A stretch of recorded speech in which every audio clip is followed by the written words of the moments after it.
Então, Heraldo, antes de mais nada, eu queria deixar aqui registrado que tu, sem dúvida, é um dos motivadores desse momento na minha vida, momento qual me sensibilizou e me acordou para a minha importância nesse mundo. Portanto, muito obrigado como presidente da ASIC ter trazido o Empretec para essa cidade e como amigo ter me incentivado e chamado a atenção para a imersão nesse curso. Gratidão! E em algum momento, aqui no nosso canal, eu vou falar exclusivamente sobre o Empretec. Muito bem, Alisson. Sabe que a gente nem se conhecia, né? Então é interessante como o mundo às vezes nos propicia, né? Algumas coisas boas na vida, né? E a gente acabou se conhecendo através do convite para o Empretec, né? E que o convencimento aconteceu no meio da rua, né? E que tu foi sensível à minha colocação, e confiou na minha explanação, né? E eu fico feliz por ter contribuído para que isso acontecesse, para que tu pudesse realmente perceber, né, o quanto ele poderia te fazer muito bem. E é uma coisa que sempre eu recomendo, né? Quem puder fazer o Empretec, faça o Empretec, realmente ele é maravilhoso. Eu não dou o curso, né? Eu não estou aqui ganhando nenhuma comissão para isso, né? Com certeza. Beleza, para a gente começar então. Quem é o Heraldo Vasconcelos? Eu sou sou um caçapavano, né? Nascido nessa cidade, nesse município, no interior do município, né? Nascido e criado na roça, né? Como alguns gostam de falar, né? Morei até os 12 anos no interior do município, estudei no interior do município, ia para a escola num lombo de um cavalo ou a pé, e não era nada perto da minha casa. E quando retornava, eu voltava e ia para a roça trabalhar com meu pai. E o trabalho duro. Naquela época a gente não tinha trator, não tinha máquina, tudo era feito a boi e arado. Ou capina, né, com enxada. Então, esse é o cara que se criou no meio da roça e que depois veio para a cidade, né, e foi... e eu digo que foi a primeira grande decisão da minha vida, quando meu pai, aos 12 anos, me perguntou: você quer estudar ou quer ficar morando aqui fora? E eu, naquela época, a cidade assustava. Eu tinha medo, né, da multidão, das pessoas, criado só no meio do mato, né, de pé no chão, sem camisa, só de calção. E eu tive coragem de tomar a decisão de que eu queria vir para a cidade para estudar. Então, ali eu vim para a cidade e comecei a buscar ser eu mesmo, né. Uma coisa que as pessoas me chamavam, era o filho do fulano. E eu ficava chateado com aquilo, porque eu queria ser eu mesmo, eu queria ter uma identidade própria. Eu não queria ser filho do fulano. E fui buscar essa identidade própria. E passados anos, as pessoas conheciam o meu pai por ser, né, meu pai. Né? Eles diziam: o fulano é pai do Heraldo. Né? Virou o jogo. Né? Então eu achei interessante que isso tudo foi construído, né, com muito trabalho, muita dedicação, com muito suor, e eu digo assim, a vida tem muitas oportunidades. Eu vejo os jovens com 20, 25, 30 anos dizendo que não puderam estudar, pessoas com 40 anos dizendo que não puderam estudar, que não tiveram oportunidade. Eu tenho mais de 50 e eu consegui estudar. Então, uma pessoa que é mais jovem que eu, todas tiveram oportunidade de estudar. Então, isso não é desculpa para quem... isso é uma desculpa furada. Eu tive colegas na época que não quiseram estudar, que iam para o colégio só para matar aula. E depois, quando eu consegui ter um pouco mais de sucesso, eles me chamaram e me diziam que eu tinha sorte. E a sorte era trabalho, dedicação, né, empenho. Então, e aí, através desse tempo, a gente começou a percorrer várias escaladas, né? Trabalhar meu primeiro emprego, Banco do Brasil. Entrei aos 14 anos. Hoje, trabalho aos 14 anos de crime, né? 2 anos de cidade, tu já conseguiu se inserir no banco? Com 2 anos, Por que eu fui para trabalhar no Banco do Brasil? Porque eu estudava no estadual e estava dentro dos alunos que tinham as melhores notas do colégio. O estadual é esse que existe até hoje. Ali. Que existe até hoje. E o Banco do Brasil chamava os estagiários, pedia para o estadual mandar uma relação de quem tinha as melhores notas.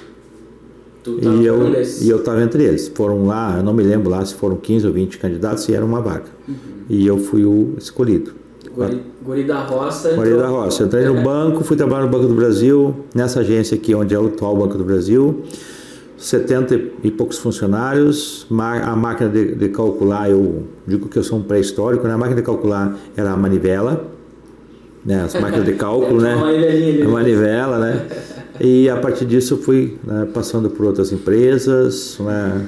Virei contabilista, virei diretor de empresa, uma empresa que tínhamos aqui grande na área de cereais. Acabei sendo consultor do Sebrae por 15 anos, fazendo consultoria e palestra no Rio Grande do Sul. Trabalhei em todo o estado do Rio Grande do Sul dando consultoria por 15 anos. Acabei entrando na universidade como professor universitário.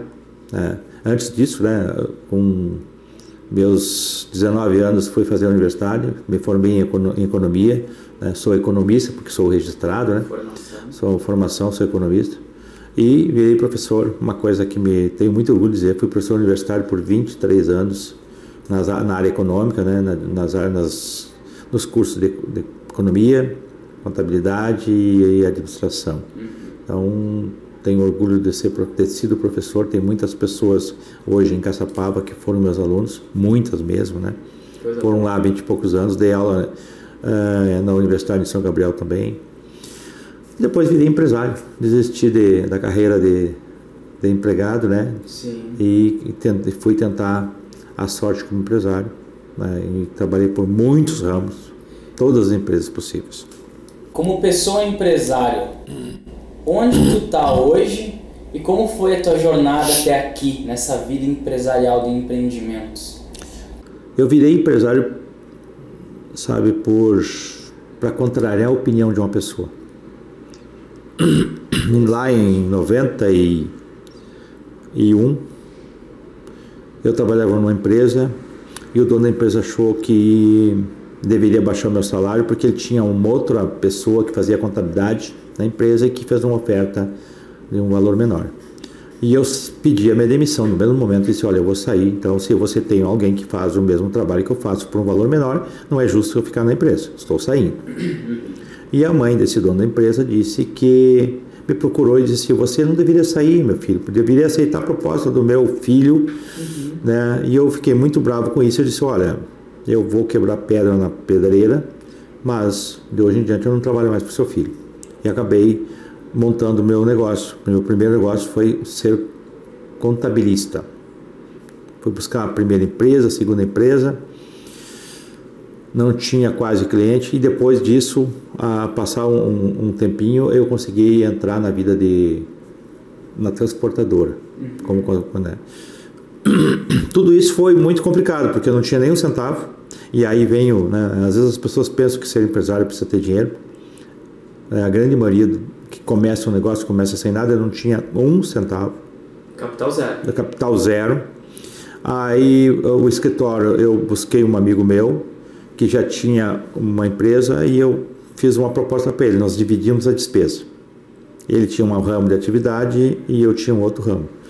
Então eu tinha escritório. Então nós dividíamos a despesa da luz, da água, do telefone e da secretária. Dividir a sala. Dividimos a sala. E eu fui trabalhar com ele. Movimentou as redes de contato. Movimentou as redes de contato e nós fomos, né? Show de bola. Então, assim, ó, não há necessidade de ter o dinheiro. Você precisa ter, né? Que eu digo assim, ó, primeiro que você tem que ter muita coragem e ousadia para ser empresário, né? Então, é uma coisa que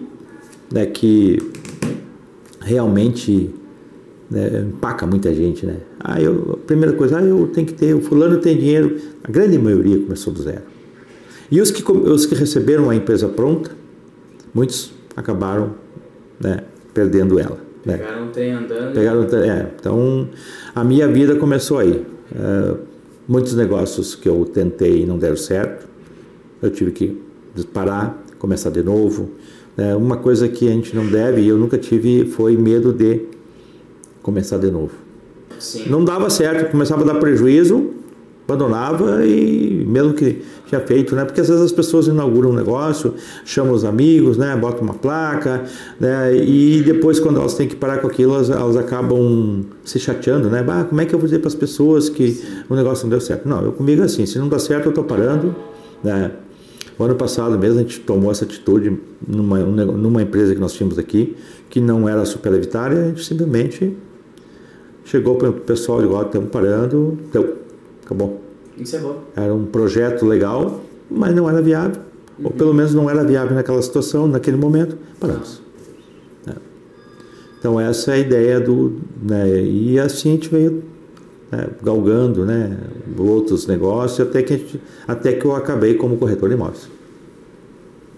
Em que ano é isso? Em 1996. Né, eu fiz o curso de corretor e comecei a atuar em 1996. E naquela época não era em alta como é hoje, né? Nós não tínhamos muitos corretores de imóveis, nem muitas imobiliárias em Caçapava. E era digamos assim, no começo para mim foi um bico. E esse é o primeiro erro que eu cometi.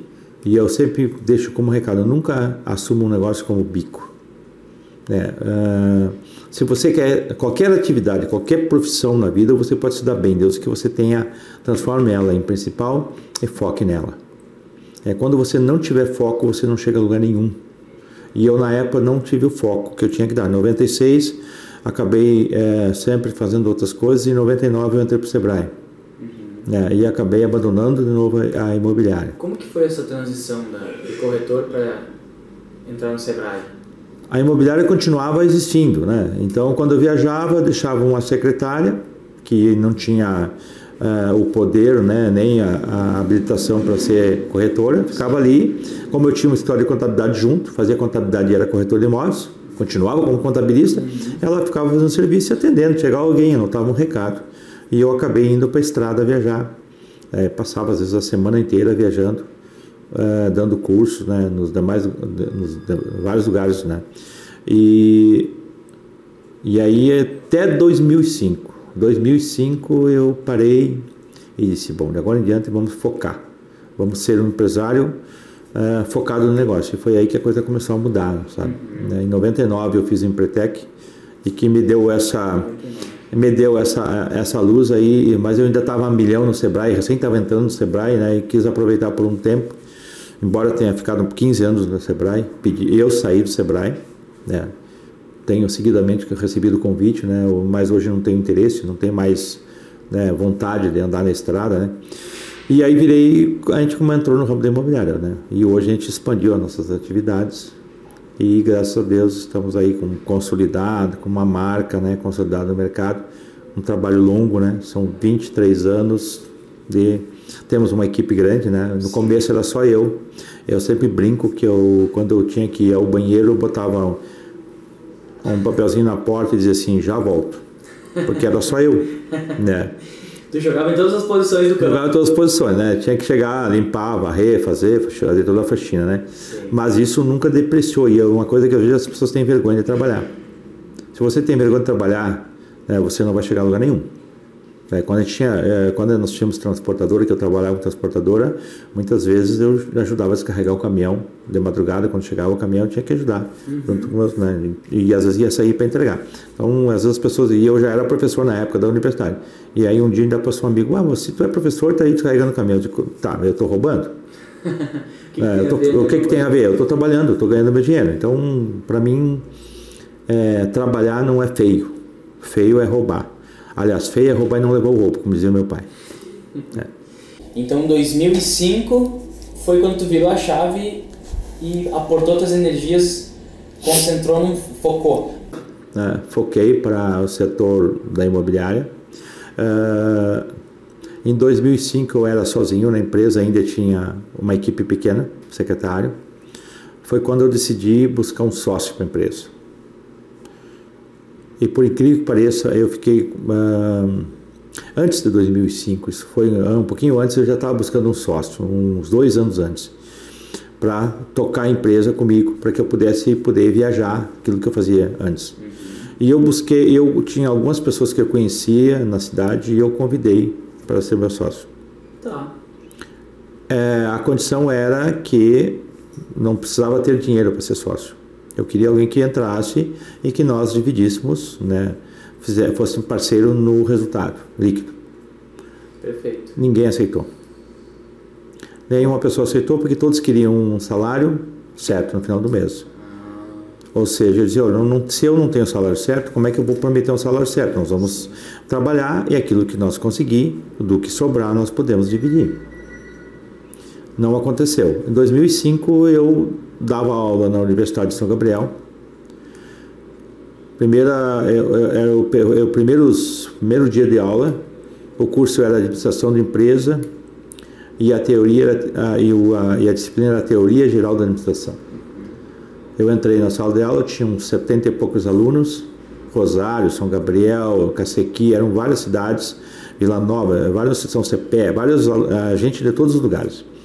Eu entrei nas aulas, me apresentei e disse, olha, eu vou ser professor de vocês nesse semestre, na disciplina de Teoria Geral da Administração, e eu tenho algo para passar para vocês.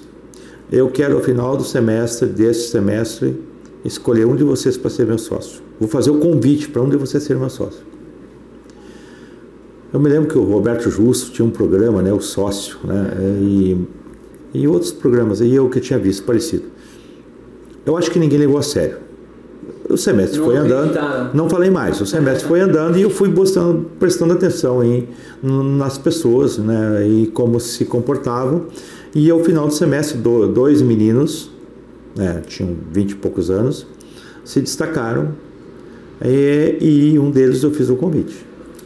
Você quer ser meu sócio? Morava em Rosário, era assistente de uma imobiliária lá, era um secretário lá, e eu convidei para ser meu sócio. E ele, no começo, ele achou que era brincadeira. Eu disse, não, é sério.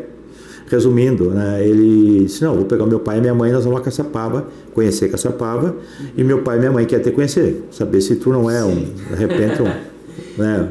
Entender a situação. A situação.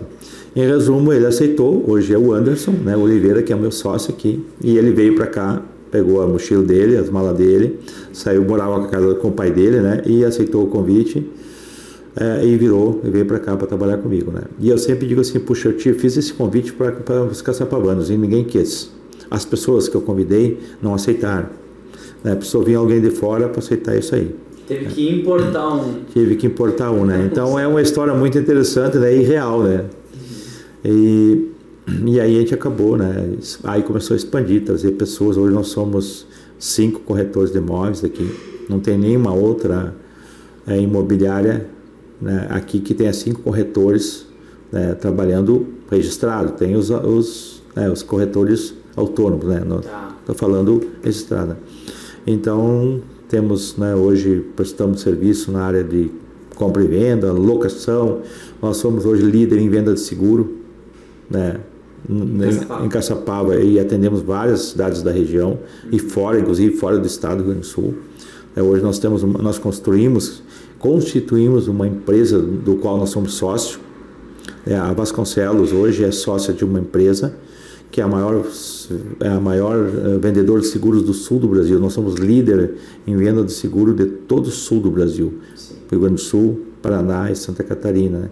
Nós somos líder em venda de seguro. E a gente tem, cada ano, né, aumentando a nossa carteira de clientes. Hoje nós fazemos seguro de tudo que você pode imaginar, né? Estamos aí há 5 anos no mercado com seguro e nós temos 100% de solução em todos os sinistros, né? Todos os problemas que nós temos. E temos problemas. Quase todo dia a gente tem algum tipo de cliente tendo algum tipo de sinistro, né? Algum problema, algum acidente, alguma coisa. E hoje a gente conta com uma equipe aqui fantástica. Vários deles foram meus alunos na universidade, né? Isso é a parte boa de ser professor, que você descobre que são as pessoas, né, fora de série, e tem muitas pessoas, e eu digo assim, a Caçapava tem jovens fantásticos, tem uma galera nova aí, muito boa, precisando de oportunidade, né? E eu tenho orgulho de ter dado oportunidade para muitos deles aqui dentro, espaço, né? para essa galera. Espaço para eles aqui dentro, exatamente. Aproveitando aqui, Heraldo, falando em empreender, o que é ser empreendedor? O que é ser empreendedor? Bom, para mim, é aquela pessoa que está disposta a correr risco, né? Seja no empreendimento comercial, seja qualquer outro tipo de empreender. Empreender é ter a vontade de fazer alguma coisa, né? De querer fazer alguma coisa um pouco maior do que é talvez aquilo do cotidiano, né? E na área empresarial é você correr risco, né? Porque você muitas vezes vai botar suas economias numa ideia que nem sempre é válida. As pessoas me procuram porque eu fui consultor financeiro do Sebrae e dava consultoria dentro das empresas, né, na área de gestão empresarial. E as pessoas chegavam, olha, eu quero montar um negócio, será que ele é viável? Tá, mas o que você quer fazer? Ah, mas eu não posso lhe dizer. Tá, mas como que você não pode dizer? Porque as pessoas escondem, entendeu? A pessoa, quando ela quer botar um negócio, ela esconde com medo que alguém vá e coloque antes dela. Né? E ela pensa que é viável. Então, o fato de empreender, a grande dificuldade do empreendedor é que muitas vezes ele não consegue perceber se aquilo que ele quer fazer é viável ou não economicamente. Então, esse é uma outra grande dificuldade, né, do empreendedor. Então, empreender, a pessoa tem que ter capacidade, tem que ter visão de futuro, tá? Tem que ter muita coragem e muita ousadia. Se você não for ousado e não tiver coragem, não entre no mundo empresarial. Hoje a economia brasileira, eu escrevi num artigo essa semana, que nós somos uma economia quase que totalmente estatal. O nosso regramento jurídico a nível empresarial ele é o maior do mundo. Nenhum país tem tanto regramento jurídico como tem o Brasil. Então hoje nós vivemos num país que se diz capitalista, mas no mundo empresarial não é nada capitalista. Nós somos um país totalmente estatal, regido por 1000 regras e muito difícil de trabalhar. Então empreender precisa muita coragem, muita persistência, sabe? Para vencer os desafios, para chegar em casa e não ter vontade do outro dia de repente de desistir. Então tem que ter coragem para continuar, né? E então eu vejo que o empreendedor hoje tem que ser um super-homem, né? Tem que ter superpoderes no Brasil. Se ele não tiver superpoderes hoje, ele não sobrevive. E ele tem que ser surdo. Tem que ser surdo. Se ele for ouvir a opinião dos outros, ele não vai fazer, ele não vai agir. Tu poderia elencar as barreiras mais marcantes que tu teve nessa jornada empreendedora e quais os atributos, características e adaptações tu teve que desenvolver ou inventar para transpor essas barreiras? A grande barreira, não só minha, mas das pessoas, digamos, da minha idade, foi a barreira tecnológica. Essa para mim é a grande barreira que existiu, porque a gente saiu de um período em que o telex foi o maior invento. A grande maioria hoje não sabe nem o que é o telex. Pois é, eu ia te perguntar, o que é o telex? Eu também não sei. Pois o telex era um aparelho antes do fax, né, em que você se comunicava, era um meio de comunicação, né, que bem artesanal, né, e que, então assim, todo o nosso processo de comunicação era basicamente por telefone, né, ou por correspondência, ou via correio, né. Então não tínhamos nada de informática. A informática começou a entrar no Brasil nos anos 90. Então a grande barreira que eu senti foi a barreira tecnológica. Eu ter que me adequar. A nossa empresa foi a terceira empresa em Caçapava a ter um site na internet. A terceira empresa, né, que teve site na internet. Foi a primeira no nosso ramo, né. Então, assim, essa barreira tecnológica de entender, né, esse cliente hoje que vive num outro mundo, né, a mudança do perfil do consumidor, a juventude de hoje. O que me facilitou muito foi estar dentro da universidade, né, porque eu convivia com os jovens e conseguia socializar ou receber toda essa informação dessas mudanças através deles, né, do dia a dia com eles. Isso me facilitou muito. Mas, por outro lado, eu vejo muitos empresários que não tiveram essa oportunidade e sofreram muito, né. Então, para mim, a maior barreira de todas foi a tecnológica. Sair da era mecânica, ou seja, totalmente mecânica, nada digital, e entrar para uma era em que a máquina de escrever, que era o principal instrumento na empresa, não existe mais, né? Não serve mais. Porque o telefone fixo hoje ele é quase um museu. Um enfeite. Um enfeite, né? Nas residências já é um enfeite, né? Então, assim, ó, que era o principal instrumento de comunicação da gente, né? Que a velocidade das coisas era muito, muito, muito, muito devagar.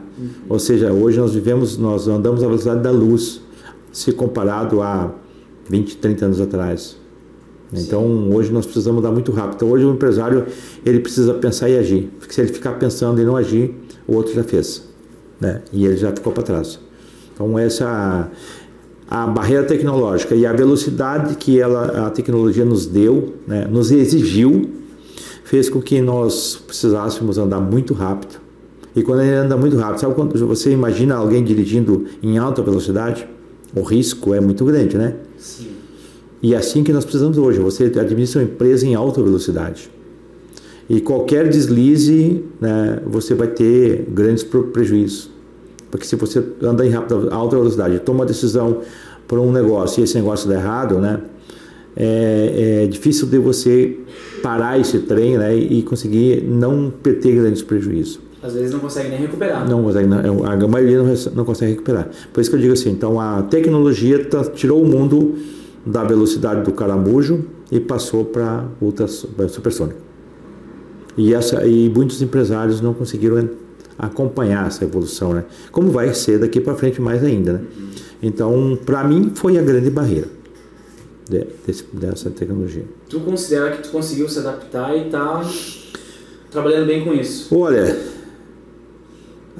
eu aprendi uma coisa na vida, que a gente não precisa saber tudo, mas nós precisamos ter ao nosso lado quem sabe as principais coisas que movem o nosso negócio. Então, quando eu não sabia alguma coisa da tecnologia, eu ia buscar alguém que sabia para estar ao meu lado. Eu contratava alguém para trabalhar comigo. Nenhum empresário precisa saber tudo. Perfeito. E aí vem um recado, né?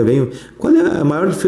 É muito mais... A pergunta é, o que é mais difícil? Administrar uma grande empresa ou uma pequena empresa? Aí eu vou dizer para vocês que o mais difícil é administrar uma pequena empresa. Porque na grande empresa tem o gerente financeiro, tem o gerente de RH, tem o cara lá de vendas, para cada setor tem uma pessoa específica. Na pequena empresa tu tem que ser o RH, o de compras, o de venda, tu tem que ser tudo. E a pergunta é, tem alguém que é bom em tudo? Não tem como. Então é difícil, né? Então eu vejo assim que para mim assim, essa adaptação aí, ela foi melhor em função daquilo que eu falei, né? Da convivência com os alunos, né? De a gente poder buscar pessoas, né? Essa convivência me permitiu trazer pessoas que entendiam de coisas que eu não entendia. Eu estou sempre buscando a capacitação, e uma coisa que eu digo para as pessoas hoje a grande maioria dos cursos tem validade por 6 meses. Então, se você fizer um curso e vai usar daqui a 1 ano, esquece, ele vai ter muito pouca validade. Basta você pegar um celular, né? Quanto tempo hoje um celular leva para mudar de configuração, né? Muito rápido. Muito rápido, né? Então, a gente precisa estar sempre se atualizando, buscando novas habilidades. Vou dar um exemplo. Em 2015, eu resolvi fazer inglês, né? Eu gosto de viajar, depois nós vamos falar sobre alguma coisa disso, né? Sim. E eu fui estudar inglês e muitas pessoas ficaram de chacota comigo. Mas tu vai... Dessa idade, você vai fazer inglês. Eu tinha lá na minha turma crianças de 12 anos, 15 anos. Colegas. E eu estava lá, no meio, né? Aprendendo inglês, né? Eu digo assim, puxa, o mundo está evoluindo. Hoje quase tudo que nós olhamos tem inglês. Você pega um computador, você pega um celular. Nós estamos num mundo globalizado em que a comunicação ela é plena hoje. Você pode falar com qualquer pessoa em qualquer lugar do mundo. Se eu entender o inglês, se eu conseguir me expressar em inglês, eu vou poder conversar com qualquer pessoa em qualquer lugar. Perfeito. Por que eu não vou fazer? Eu tenho inglês, você pode fazer o inglês hoje na internet, de graça. Oportunidade não falta. Não falta. Então as pessoas dizem, eu não tenho oportunidade de estudar. Gente, se tu tem capacidade de comprar um celular e tu consegue usar um celular, tu tem como estudar. Porque está tudo aqui, é um computador. Isso aqui é um computador, está tudo aqui dentro. Tempo para olhar as mensagens, né? As redes sociais que não levam a nada, tem, mas para estudar, não tem. qual é a tua percepção sobre esse momento de grandes mudanças e quebras de paradigmas que estamos vivendo? E como tu faz para assimilar essas toneladas de informação sem se deixar perder? Como é que a gente faz para assimilar muito essas informações? Primeira coisa, nós precisamos hoje ser seletivo. Se você for ler um jornal, você tem que olhar e ler apenas o que interessa, aquilo que eu falei. Se você vai ler uma informação que não vai ser aplicada, não vale a pena, porque daqui a pouco tempo ela pode estar fora de uso. Então, a primeira coisa, seletivo. Não enche o teu HD com informação inútil. Eu quero saber como é que o cara fez lá o tal prato de arroz lá. Não interessa, então é útil isso? Você vai cozinhar? Não vai, então não fica lendo, não perde o tempo. E as pessoas acabam... Eu tenho notado que as pessoas estão começando a esquecer muito. Estão ficando muito esquecidas. E eu não sou, né, entendido da área, né, e não sou médico, nada, mas eu vejo que... Eu sinto que o excesso de informação pode estar nos enchendo o nosso HD. Né? Como me disse uma pessoa assim, daqui a um pouco eu tô gravando por cima do que já tem e estou apagando o que já tinha. Não sei, posso, né, os médicos podem dizer isso aí. Então, o que eu sugiro? Que a gente tem que diminuir um pouco dessa informação. Quer ler alguma coisa fora da atividade? Leia um bom livro, né? Olha um bom filme, né? Mas não busque muita informação. Qual era a outra pergunta que agora me passou? A primeira... Qual é a tua percepção sobre esse momento de grandes mudanças e quebra de paradigmas que estamos vivendo? Bom, a palavra é me assusta. Eu digo assim, a segunda é que eu tenho pena da juventude. Porque se eu sobrevivi, né? Eu sou que nem as baratas, eu sobrevivi, né? Saí da área antes da tecnologia, entrei e estou vivendo nela, né? Eu digo o que vem para frente agora assusta. Se você imaginar hoje que nós... vou dar um exemplo. Eu vi uma manifestação em que em Porto Alegre os cobradores estão lá boicotando, fechando lá, porque a prefeitura quer extinguir a profissão de cobrador de ônibus. Em qualquer outro lugar do mundo civilizado não existe a função do cobrador. Aí eu fico pensando, na época que o pessoal tinha as ferrarias aqui, então, pensou se o pessoal tivesse lá feito uma manifestação para não terminar com as ferrarias. Com o pessoal que acendia as lamparinas na cidade, quando não tinha luz elétrica, vamos fazer uma greve lá para nós temos que continuar, então estavam até hoje acendendo lamparina, né? Na verdade, isso é umas paradigmas que estão mudando e as pessoas têm que entender que as profissões estão sendo extintas. E que esse é o medo que eu tenho de tudo que está por vir. Profissões novas que estão vindo aí. Hoje, por exemplo, assim, hoje eu não vou ser mais tratorista. Eu vou ser uma pessoa que vai operar um GPS que vai fazer um trator andar na lavoura. Guia o trator, né? Hoje eu vou ser piloto de droner. Ou seja, muitas coisas estão por vir aí. E isso aí vai nos exigir mudar os paradigmas. Não os valores, mas mudar os paradigmas. Como é que eu vou enxergar essa vida para frente? Como é que eu vou enfrentar ela, né? Sinceramente, me assusta. Mas eu digo, a gente precisa estar preparado. Tem que sobreviver. Para mim, que já sobrevivi, né, o primeiro holocausto, da tecnologia, eu acho que é possível sobreviver aos outros que vêm por aí. Vamos falar da nossa cidade, Caçapava do Sul. O que tu vê no futuro da nossa cidade, Caçapava do Sul? O que te dá esperança? Eu sou um caçapavano de coração e que adoro essa cidade. Na minha família todos saíram, foram buscar oportunidades em outros lugares. Eu fui o único que fiquei, né, dos meus irmãos. Fiquei porque eu acredito na cidade, eu acreditava e continuo acreditando. Fiquei porque eu penso que em qualquer lugar você pode crescer, em qualquer lugar. Não precisa ser numa cidade grande. O que eu vejo de Caçapava? A nossa cidade, ela foi uma cidade que teve num determinado status e perdeu em função de alguns problemas econômicos, fechamento da Minas do Camaquã e outros problemas que nós tivemos na cidade que nos puxaram para baixo economicamente, né, gerando transtornos econômicos e até social, desemprego. Mas hoje eu vejo com uma perspectiva muito boa. Nós temos hoje uma cidade numa região central. Hoje a nossa cidade ela é muito bem localizada geograficamente. Todos os investimentos que olham para Caçapava, eles enxergam com bons olhos, por estar com acesso, né, rodoviário por todos os pontos. Estamos numa cidade que desassocia dos municípios que são limítrofes. Nós temos uma cidade com minifúndio, né? Hoje nós temos o maior minifúndio do Brasil é Piratini, que tem quase 15 mil propriedades. E nosso Caçapava tem mais de 4 mil imóveis. Se você for a Lavras, São Gabriel, todos os municípios Bagé que estão aqui são muito diferentes do que nós somos aqui.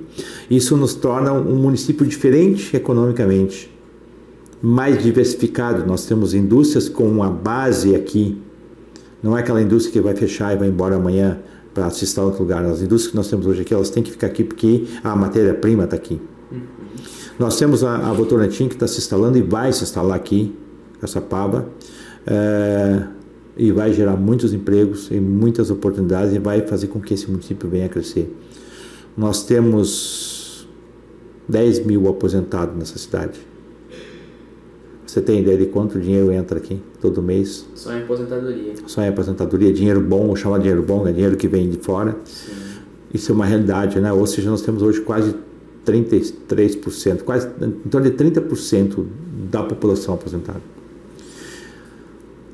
Nós temos a mina que se está abrindo em Lavras. Lavras é um município que tem muitas pessoas que usam a nossa cidade e ajuda a movimentar, né?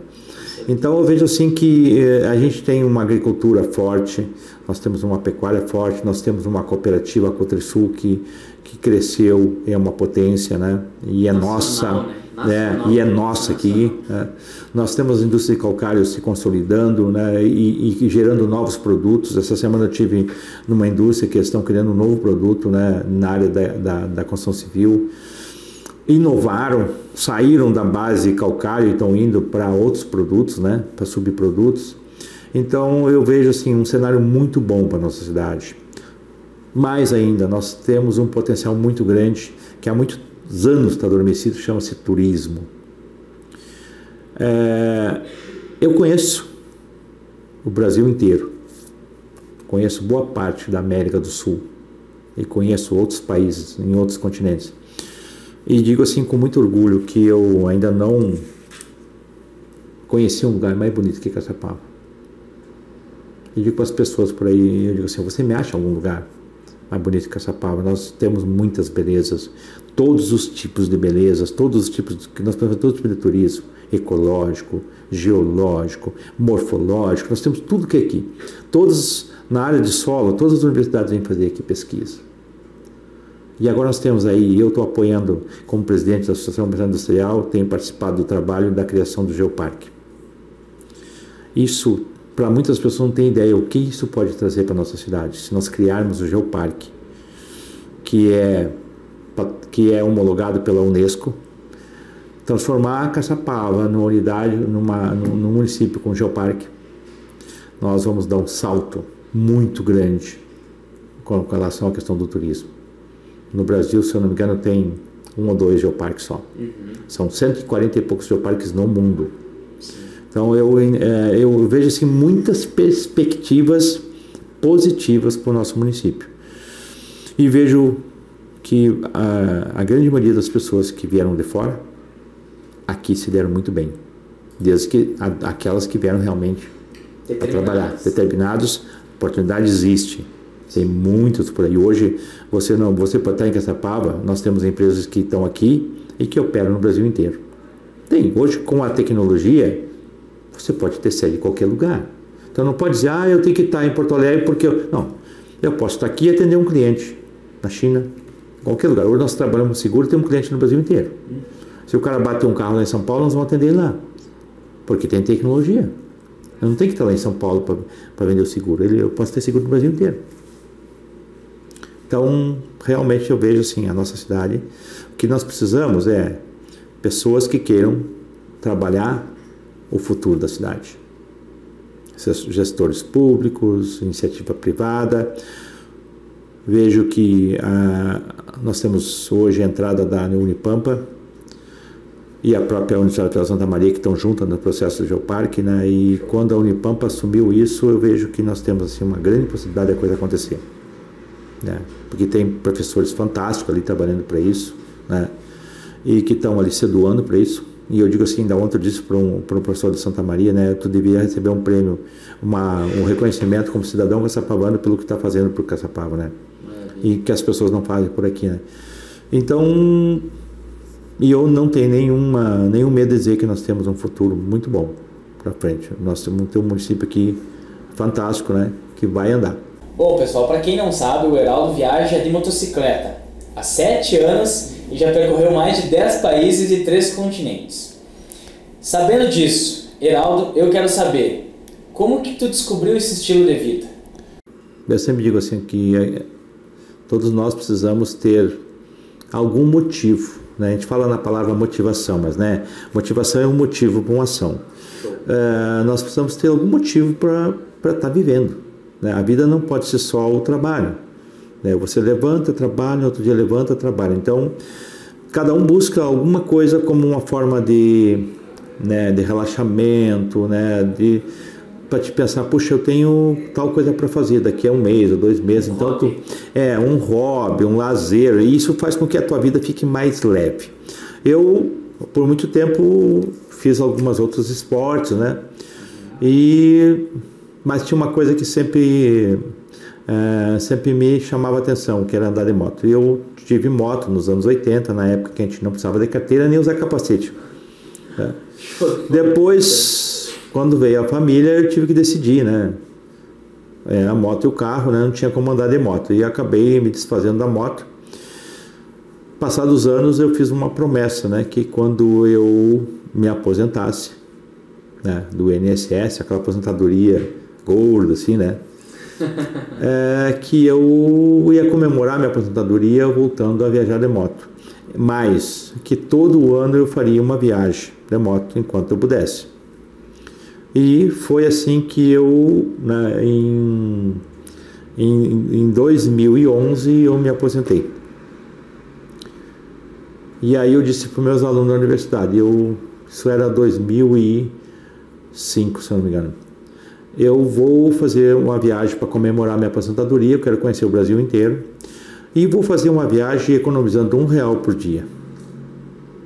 E eles R$1 por dia. Eu vou mostrar para vocês como é. Porque às vezes a gente fala em viajar e as pessoas dizem, para viajar tem que ter dinheiro. Uhum. E eu dizia, não, tem que ter prioridade. Né? Enquanto você está aí no clube, no boteco, tomando 2, 3 cervejas por noite, né, eu não tomo. Eu junto esse dinheiro para me viajar. Enquanto você opta por comprar uma calça de marca, eu compro uma outra calça de brim, que o brim é o mesmo, não mudou, ele é o mesmo fabricante, e eu pago mais barato. E aí eu disse para eles que eu faria uma viagem e eles duvidaram disso. E eu fui no banco, abri uma poupança compulsória de R$30, o equivalente a R$1 por dia. E em 2011, eram 5 anos. Em 2011, em junho de 2011, venceu os 5 anos. E eu tinha programado para ir em janeiro de 2012.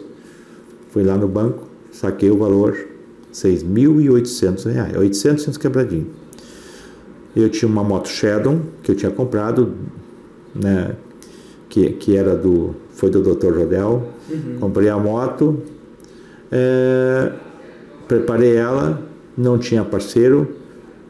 O pior é que as pessoas, os meus amigos de moto, todos diziam que eu não ia conseguir fazer a viagem, que eu ia desistir, que eu não ia que provavelmente eu fosse até o Paraná.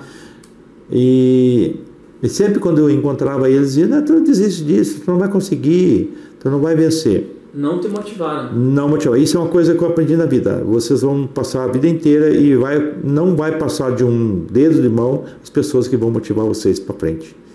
Isso vai valer dentro da família da gente. Tem pessoas que Não é por maldade, mas é um vício, né? É sei lá, um hábito. E eu acabei fazendo a viagem. Foram 12 mil quilômetros em cima de uma moto. Sofri um acidente na viagem, quebrei a moto 2 vezes, mas fui até o Maranhão, depois fui ao Ceará, fui a Fortaleza, e depois a gente veio descendo por todas as praias do Brasil. Viajava de manhã e de tarde ia para a praia, ficamos em Natal, fomos a todas as praias. E no final das contas faltou R$100 e poucos. Faltou um pouquinho. Faltou um pouquinho porque ainda tinha estragado a moto no caminho, senão não tinha. Ou seja, com apenas R$1 por dia, eu conheci o Brasil, parando em hotel e andando de moto. Então, assim, essa foi a primeira grande aventura, né, que eu fiz de moto, né. E depois acabei que todo ano, né, eu fazia alguma viagem. Depois, em 2014, eu fiz uma aventura muito interessante. Eu resolvi atravessar os Estados Unidos, né, de moto, de ponta a ponta, porque diz que o cara que gosta de rodeio tem que ir pelo menos uma vez na vida, tem que ir no rodeio de Barretos, né, para dizer, eu sou um cara que já andei no rodeio lá sei em Barretos, né. E o motociclista, para dizer que é motociclista de verdade, ele vai ter que rodar na Rota 66 dos Estados Unidos, que é a primeira estrada construída nos Estados Unidos, que liga os Estados Unidos de ponta a ponta, né, de Chicago a Los Angeles, né, e da costa leste à costa oeste americana, né. E eu fui até os Estados Unidos, aluguei uma moto em Los Angeles, arrumei um parceiro pela internet que queria andar de moto, né. Arrumei um outro cara que se comprometeu de ir de guia, Santa Catarina, e alugamos uma moto lá em Los Angeles, e acabei atravessando os Estados Unidos sem falar inglês. Nos primeiros quilômetros a polícia já nos atacou, a gente não conseguia conversar com a polícia, né? Tivemos muitos problemas de comunicação. O meu guia, depois que eu estava lá, descobri que não falava inglês, né? Aí ele gritava com as pessoas, eu digo, as pessoas não são surdas, elas só não entendem o que está falando, né? Mas foi assim uma aventura interessante, né? Porque a gente, né, conheceu lugares fantásticos, né? Fomos lá em Hollywood, fomos na Calçada da Fama, conhecemos os lugares de alguns de cinema lá. Fomos a Las Vegas, né? Andamos por Las Vegas, né? Acaba se tornando muito mais com uma viagem de moto. Mais com uma viagem de moto, né? A gente conheceu os Estados Unidos, né? Eu tinha uma imagem dos Estados Unidos diferente, né? A gente acabou conhecendo os Estados Unidos, como ele funciona, como a economia lá é fantástica, né? Como tudo é automatizado, tudo é muito... tá muito na frente de nós aqui, né? Sem falar na questão de segurança do trânsito, segurança em tudo, né? Depois disso eu fiz algumas outras viagens no Chile. A gente foi mais de uma vez para o Chile, mais de um ano, né? Um lugar que eu sempre recomendo aqui, fantástico, né? Que é o São Pedro do Atacama. Depois fizemos uma viagem, fomos até Viña del Mar, Valparaíso, Santiago, descemos a Mendoza, na Argentina, né? Depois voltamos para o Chile de novo, depois fizemos o Peru, a Bolívia, né? Fomos a Machu Picchu, né? Depois teve um ano que eu queria andar de moto, sempre sem parceiro de novo. Entrei na internet, né? Porque hoje com a internet tudo é uma maravilha. Achei uma empresa, eu queria ir para a Europa, achei uma empresa em Portugal que alugava moto, que fazia turismo de moto. Comprei um plano, sem nunca ter visto a empresa na vida. Peguei um avião, fui a Portugal. Cheguei lá num dia antes de sair a viagem, e nós íamos para a África. Nós íamos atravessar a Espanha, depois nós íamos atravessar o Estreito de Gibraltar e íamos para Marrocos. Chegamos lá, nós éramos 7 motociclistas, né, a maioria europeu, e lá estava só eu brasileiro. Aliás, tinha um outro brasileiro de Santa Catarina, né, que eu fui encontrar lá, e a gente foi conhecer a África também, andamos na Europa lá. E a última aventura foi esse ano em que eu me acidentei. A gente foi conhecer o Ushuaia, e aí fomos enfrentar o vento da Patagônia, que em alguns momentos chega a mais de 100 km por hora. Nossa. E que nos obrigou a pilotar a moto, né, basicamente deitado, com a moto deitada, inclinada, né? E aí na vinda a gente foi ao Ushuaia, vinha voltando, tinha ido a conhecer as geleiras do Espírito Moreno, que é um negócio fantástico, é lindo, né? E aí eu vinha pela Ruta 40, que é uma estrada de cascalho, e acabei capotando a moto, quebrando tudo, tive um pneumotórax, parada respiratória, acabei num hospital, internado no hospital na Argentina, lá por um tempo, e depois, quando dei alta, eu voltei para o Brasil, fui proibido de andar de moto, comprei outra moto maior do que eu tinha e estou andando de novo. Voltando de novo, porque quem não tem coragem, né, não se estabelece, né, então não dá para a gente desistir, né. E não foi o primeiro acidente, eu acho que já foram 8 acidentes, já me acidentei de trator, de moto, de carro, de tudo que você pode imaginar, eu já tive acidente. E depois a gente continua fazendo outras viagens, não de moto, né. Eu só não fui de moto esse ano, a gente viajou, Itália, França, Suíça, Áustria, né, e outros países lá, mas infelizmente eu não consegui ir de moto. Mas eu quero voltar a fazer a Europa lá, que é um lugar lindo de moto, né? Acho muito, muito legal. E recomendo, gente. Eu vejo que as pessoas, é interessante, assim, ó, as pessoas têm um sonho e elas não ousam concretizar o seu sonho. Elas não tentam, pelo menos. E às vezes elas podem, não é nem problema financeiro. E a gente viajando, andando de moto, a gente ouve, assim, onde a gente para, como eu adoraria fazer isso que vocês fazem. Por que não faço? O que impede? O que impede você fazer isso que a gente está fazendo? Então, na verdade, as pessoas, elas um pouco têm medo, ou sei lá, não sei o que acontece. E eu vejo que outros sonhos. Então, é uma coisa importante. Você tem um sonho, vai em busca dele, porque ele vai te dar sentido na vida. Se você não tiver sentido na vida, então não tem por que estar vivo, tá vivendo, né? Por que você levanta de manhã cedo? Apenas para trabalhar? Então você está vegetando. Tem que ter um sentido maior, né? E eu estou sempre programando, né?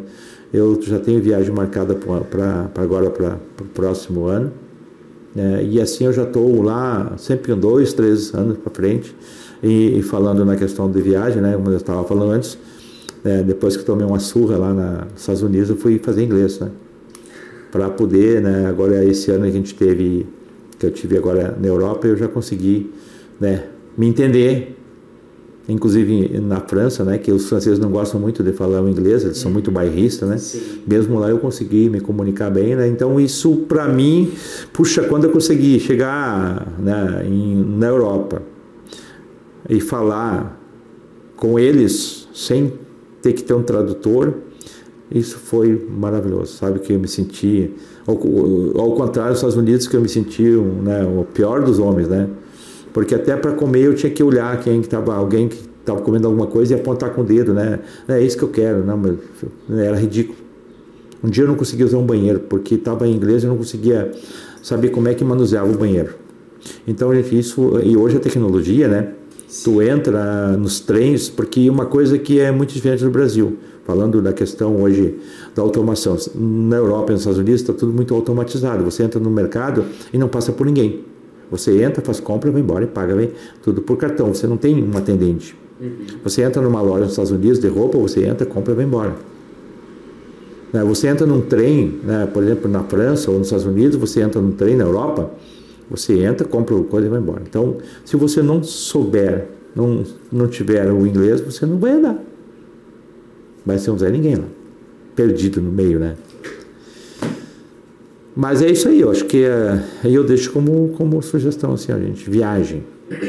Viajar é renovar a alma, é inspirar, é se inspirar. Sabe quando você vai para outros lugares, comece viajando, conhecendo o seu município, conhecendo o nosso estado, que tem lugares lindos aqui, sabe? Que você pode sair, não tem hoje por que não sair, né? Ah, mas eu não tenho dinheiro. Volta a dizer de novo. Um dia um amigo meu, quando eu estava nos Estados Unidos, me falou, você está aí, você pode, né? Eu digo, tu fuma, né? Fuma. Quantas carteiras de cigarro você fuma por dia? 3. Pois é. Quanto custa 3 carteiras de cigarro por dia? Resumindo, a gente foi fazendo as contas e disse, se tu parar de fumar, em 2 anos você pode viajar. E vai fazer ainda muito bem a tua saúde. Então, não há necessidade de ter grandes valores para viajar. Aliás, hoje nós precisamos de 3 coisas para viajar no mundo. 3 coisas, só apenas 3 coisas. O inglês, um navegador, que pode ser um aplicativo desse celular, e funciona, eu já usei, e um cartão de crédito com um pouco de dinheiro. A minha filha mais velha viaja o mundo inteiro. Está retornando essa semana da Índia. Está Deus de abril lá. E ela está vivendo, né, na casa de um, na casa do outro, tá fazendo algum serviço para alguém, prestando algum serviço. Ou seja, ela está viajando sem dinheiro. Então, acho que a vida, você pode fazer muitas coisas, desde que você priorize. Se eu quero viajar, não posso ir para o bar tomar cerveja. Mas eu quero fazer as 2 coisas. Não tem como fazer as 2 coisas. Se você quiser fazer tudo, você não vai fazer nada direito. Então, se você acha que viajar é uma coisa importante, priorize. Você acha que ir para o barzinho toda semana é importante, perfeito. Esqueça viajar. A não ser que você tenha muito dinheiro. Então, esse é o recado final aí para... Como é a sensação de conhecer tantos lugares? Como tu traduz isso para o teu cotidiano? Olha, cada lugar que a gente vai é diferente, nos traz ensinamentos e lições, né? Se você vai no Brasil, você vê uma realidade bem diferente de regiões para regiões, né? Começa pela alimentação, né? Então é interessante que você vai experimentando isso. Então a gente vai vendo que as regiões e os países têm muito a nos ensinar. E eu, quando estou viajando, eu estou buscando aprender. Porque tem 2 tipos de turista. Tem um turista que vai num lugar para tirar foto e mandar para os amigos ver. E tem um turista que vai no lugar e ele quer saber a história daquilo. E eu sou o turista que me preocupa em saber, nos lugares que eu vou, né, saber o que é aquele monumento. Esse ano a gente teve, eu tinha vários lugares que eu conheci que eu tinha vontade de conhecer, era um sonho, um desejo. Eu estive no Coliseu de Roma, né, e entrei lá dentro e fiquei imaginando, né, os gladiadores, né. E aí eu perguntei para o guia, por que gladiadores? Até então eu não sabia. Aí a pessoa me disse, gladiadores eram as pessoas que lutavam com dagas. E a daga no latim é glade. Então eram gladiadores, a glade eram dagas. E aí eu imaginei, né, todos aqueles imperadores ali dentro daquele espaço que é o espaço original, onde eles andavam fazer aquelas corridas, né? A gente teve naquele lugar, assim como no Vaticano, assim como em outros, a gente teve lá em Pompeia. Em cada lugar nos traz um ensinamento de como aquelas pessoas viviam, né? Aí você vai para o Peru, né? Vou ver as pessoas vivendo bem primitivo, né? De uma forma assim bem cuidando do gado, com pastoreio lá, as ovelhas, né? Com os cachorros cuidando, né? E elas ali, a mesma coisa eu vi isso na África, né? A gente chegou em alguns lugares, por exemplo, numa cidade imperial chamada Fez lá, em que tem muralhas, né? Moram 230 mil pessoas dentro daquelas muralhas, e tem uma cidade grande por fora, e você vai andar lá e não vai ver nenhum policial lá dentro. Por quê? Porque você pode deixar uma nota de 50 reais no meio da rua que ninguém vai pegar. No hotel não tem chave nas portas, porque ninguém rouba nada de você. E você vai ver que as pessoas são bem simples, são bem humildes e muito pobres. E às vezes a gente ouve, porque a pessoa roubou porque estava precisando. Não. Eu já andei em muitos países que as pessoas são pobres e elas não roubam. Então são ensinamentos que tu vai entendendo, né? E quando eu viajo eu faço isso. Eu me lembro que eu cheguei numa aldeia no interior da África lá, e a gente foi recebido pelo chefe da aldeia lá, né? E ele nos levou, né? Ele falava um árabe misturado com francês e o tradutor foi nos passando, e eu queria saber como é que eles viviam, né? Eles estavam no maior oásis do mundo, né? Que passa, né? E eu queria saber como é que eles viviam. Tinha um pequeno leito, né? Como é que eles conseguiam todos sobreviver daquele riozinho bem pequeno, né? E ele nos dizendo como é que eles faziam, né? Então eu acho que isso é viajar. Esse é o ensinamento que você traz, né? Saber das pessoas, como elas vivem, como é que foi, como é que é a história deles. Porque aí tu volta revigorado, tu começa a entender, né? Por que né? A gente teve em lugares assim que, por exemplo, vou dar um exemplo, Veneza, né? Ela é na costa do Mar Adriático. Aí eles avançaram a cidade para dentro e você anda de canoa, não tem rua. Então assim, aí tu começa, agora até, né, foi inundada lá, né, veio chuva, aumentou lá os ventos e chuva, né?